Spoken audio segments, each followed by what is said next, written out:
കൊടുങ്ങല്ലൂരുള്ള രണ്ട് സർക്കാർ ഉദ്യോഗസ്ഥരും അവരുടെ നിക്ഷേപ തീരുമാനങ്ങളെക്കുറിച്ചുള്ള ഒരു റിയൽ ലൈഫ് കേസ് സ്റ്റഡിയാണ് നിങ്ങളുടെ മുമ്പിൽ ഇന്ന് പരിചയപ്പെടുത്താൻ ആഗ്രഹിക്കുന്നത്.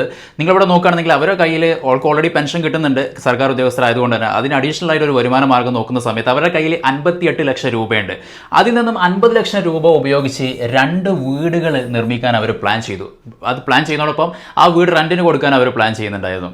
അവർ എക്സ്പെക്ട് ചെയ്യുന്ന റിട്ടേൺ എന്ന് പറയുന്നത് 7,000 മുതൽ 10,000 രൂപ വരെയാണ് റെൻ്റലായിട്ട് മന്ത്ലി അവർ എക്സ്പെക്ട് ചെയ്യുന്നത്. അതിൽ നമുക്കിവിടെ എടുത്തിരിക്കുന്ന മാക്സിമം 10,000 രൂപ എല്ലാ മാസം കിട്ടുന്ന വെച്ചാൽ പോലും ഇവിടെ നിങ്ങൾ നോക്കുകയാണ്, അവർ അതേസമയം ആ ഒരു വീട് വെക്കുന്നതാണോ ഉചിതമായിട്ടുള്ള തീരുമാനം, അതല്ല ഒരു ഗ്യാരണ്ടീഡ് ആയിട്ടുള്ള ഒരു പെൻഷൻ പ്ലാനിൽ നിക്ഷേപിക്കുന്നതാണോ ഉചിതമായിട്ടുള്ള തീരുമാനം എന്നുള്ളതാണ് നമ്മൾ എന്ന് പരിശോധിക്കാൻ പോകുന്നത്. നിങ്ങളിവിടെ നോക്കുകയാണെങ്കിൽ അവർ ഇൻവെസ്റ്റ് ചെയ്യാൻ ഉദ്ദേശിച്ച എമൗണ്ട് എന്ന് പറഞ്ഞാൽ 50 ലക്ഷമാണ്. 2 വീട് ഉണ്ടാക്കണമെങ്കിൽ 50 ലക്ഷം, 25 ലക്ഷം വെച്ച് 2 വീട് 50 ലക്ഷത്തിലാണ് ഉണ്ടാക്കാൻ ഉദ്ദേശിച്ചുള്ളത്. അതേസമയം 50 ലക്ഷം ഒരു പെൻഷൻ പ്ലാനിൽ നിക്ഷേപിക്കുന്നുണ്ട്. എങ്ങനെയൊക്കെയാണ് മാറ്റങ്ങൾ വരുന്നത്? ആവറേജ് റിട്ടേൺ എന്ന് പറഞ്ഞത് ഒരു റെന്റൽ ഇൻകം നിങ്ങൾക്ക് കിട്ടുക എന്ന് പറയുന്നത് 4% ആണ്. ഇത് ഏറ്റവും ടോപ്പാണ്. ഒരു 6% ഒക്കെ ഒരു മൾട്ടി എന്താ പറയുക ഒരു വലിയ സിറ്റിയിലൊക്കെ നിങ്ങൾക്ക് കിട്ടുള്ളൂ. അതേസമയം നമ്മുടെ ഈ മലപ്പുറം കമ്മ്യൂണിറ്റിയിലൊക്കെ നിങ്ങൾക്ക് മാക്സിമം കിട്ടാൻ പോകുന്നത് 2% അല്ലെങ്കിൽ 1% ഒക്കെ റെന്റൽ ഈൽഡാണ് കിട്ടുന്നത് എന്നുള്ളത് നമ്മൾ മനസ്സിലാക്കേണ്ടതുണ്ട്. അതേസമയം നിങ്ങൾക്കൊരു പെൻഷൻ പ്ലാനിലാണ് നിങ്ങൾ നിക്ഷേപിക്കുന്നതെങ്കിൽ നിങ്ങൾക്ക് 6.5% വരെ കിട്ടാനുള്ള ചാൻസ് ഉള്ള പെൻഷൻ പ്ലാനുകൾ അവൈലബിൾ ആണ്. ഇനി നിങ്ങളിവിടെ നോക്കുകയാണെങ്കിൽ റിട്ടേൺ ഇത് പ്രകാരം ഇവർക്ക് കിട്ടിയുള്ള റിട്ടേൺ എന്ന് പറഞ്ഞാൽ മന്ത്ലി 2 വീടിന് ഒരു വീടിന് 10,000 വെച്ച് മാക്സിമം റിട്ടേൺ കൊടുത്തിട്ടുണ്ടെങ്കിൽ 20,000 വരെ നിങ്ങൾക്ക് മാക്സിമം അവർക്ക് റിട്ടേൺ കിട്ടുന്നുണ്ട്. അങ്ങനെയാണെന്നുണ്ടെങ്കിൽ ഇവിടെ ആണെന്നുണ്ടെങ്കിൽ പെൻഷൻ പ്ലാനിൽ നമ്മളൊരു അന്ന് അവർക്ക് കൊടുത്തിട്ടുണ്ടെങ്കിൽ 25,000 വെച്ച് മാസം എടുക്കാനുള്ള ഒരു അവസരമായിരുന്നു കൊടുത്തിട്ടുണ്ടായിരുന്നത്. ഇനി 20 വർഷം കഴിഞ്ഞ് കഴിഞ്ഞാൽ ആ ഒരു എമൗണ്ട് എത്ര ഉണ്ടാവും? 48 ലക്ഷം രൂപ നിങ്ങൾക്ക് ഇവരെ ഈ മന്ത്ലി ഇവിടെ റെന്റൽ ഇൻകം കിട്ടുകയാണെങ്കിൽ 20 വർഷം കഴിഞ്ഞ് 48 ലക്ഷം രൂപ കയ്യിലുണ്ടാവും. അതേസമയം പെൻഷൻ പ്ലാൻ ആണെന്നുണ്ടെങ്കിൽ നിങ്ങളുടെ കയ്യിൽ അവരുടെ കയ്യിൽ 60 ലക്ഷം രൂപ ഉണ്ടായിരുന്നു.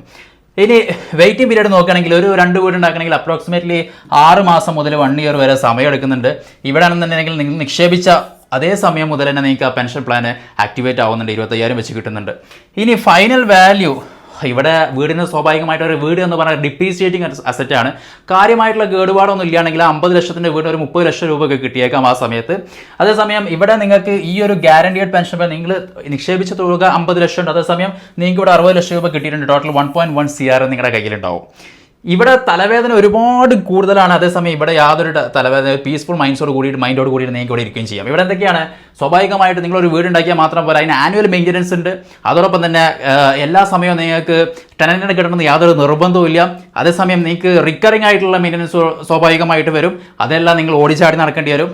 അതേസമയം അത് രാത്രിയാണെങ്കിൽ തന്നെ നിങ്ങൾ രാത്രി പോയിട്ട് അതെല്ലാം ചെയ്തു കൊടുക്കേണ്ടി വരും. ഇത്തരത്തിലുള്ള തലവേദനകൾ ഒരുപാട് കൂടുതലാണ് ഇവിടെ. അതേസമയം ഇവിടെ നിങ്ങൾ നിക്ഷേപിച്ച് കഴിഞ്ഞാൽ ഒരു തലവേദന ഇല്ല. അത് മാത്രമല്ല നിങ്ങൾക്ക് പീസ്ഫുൾ ആയിട്ട് നിങ്ങളുടെ ലൈഫ് നിങ്ങളുടെ ഈ ഒരു എമൗണ്ടോട് കൂടിയിട്ട് നിങ്ങൾക്ക് എന്താ പറയുക നിങ്ങളുടെ ലൈഫ് മുന്നോട്ട് കൊണ്ടുപോകാൻ പറ്റും. സ്വാഭാവികമായിട്ട് നിങ്ങൾ പറയും ഇത് 6.5% മാത്രമേ ഉള്ളൂ, അത് ഇൻഫ്ലേഷന് ബീറ്റ് ചെയ്യില്ല. ഇത് ഗ്യാരണ്ടീഡ് റിട്ടേൺ ആണ്. IRDA നിങ്ങൾക്ക് പറയുന്ന ഇൻഷുറൻസ് കമ്പനി ഏതൊരു ഇൻഷുറൻസ് കമ്പനിയും റീ ഇൻഷുർഡും കൂടിയാണ്. അതൊന്നും നിങ്ങൾ മനസ്സിലാക്കേണ്ടതുണ്ട്. അപ്പോൾ IRDA നിങ്ങൾക്ക് തരുന്ന ഗ്യാരണ്ടീഡ് റിട്ടേൺ ആണ്. സോ നിങ്ങൾക്ക് ഇനിയിപ്പോൾ മ്യൂച്വൽ ഫണ്ടിൽ കൊണ്ടുവരണമെങ്കിൽ അത് ഗ്യാരണ്ടീഡ് അല്ല, സ്വാഭാവികമായിട്ടും സബ്ജക്റ്റ് ടു മാർക്കറ്റ് റിസ്ക് ആണ്. സോ നിങ്ങൾ പോർട്ട്ഫോളിയോ ചെയ്യുന്ന സമയത്ത് അതിലൊരു ഗ്യാരണ്ടീഡ് പെൻഷൻ പ്ലാനും ഉണ്ടാവുക. അതോടൊപ്പം തന്നെ നിങ്ങൾക്ക് എന്താ പറയുക പിന്നെ കുറച്ച് റിസ്ക് എടുക്കാനുള്ള മ്യൂച്വൽ ഫണ്ട് പോലത്തെ ഇൻസ്ട്രുമെൻറ്റുകൾ ഉപയോഗിക്കുന്നത് വളരെ നന്നായിരിക്കും. സോ ഒരു ഡൈവേഴ്സിഫൈ ചെയ്ത് പോർട്ട്ഫോളിയോ ചെയ്യുക. അതോടൊപ്പം തന്നെ നിങ്ങൾ ഒരു ഗ്യാരണ്ടീഡ് ആയിട്ടുള്ള ഒരു പെൻഷൻ പ്ലാൻ അതിൽ വെക്കുന്നത് വളരെ നന്നായിരിക്കും. സോ ഈ ഒരു റിയൽ ലൈഫ് എക്സാമ്പിൾ നിന്നും ഇവർ ആദ്യം ചിന്തിച്ചിരുന്ന റെന്റൽ ഇൻകത്തിൽ നിന്നും മാറിയിട്ട് പിന്നീട് ആ ഒരു എമൗണ്ട് എന്താ പറയുക ഒരു പെൻഷൻ പ്ലാനിലേക്ക് മാറ്റിയായിരുന്നു എന്നുള്ളതാണ് ഒരു പരമപ്രധാനമായ സത്യം എന്ന് പറയുന്നത്. നിങ്ങൾ തീരുമാനിക്കുക. നിങ്ങളായിരിക്കും ഈ ഒരു സ്ഥാനത്തെങ്കിൽ എന്ത് തീരുമാനമായിരിക്കും എടുക്കുക? കമൻറ്റ് ചെയ്യുക. Thank you so much for watching this video.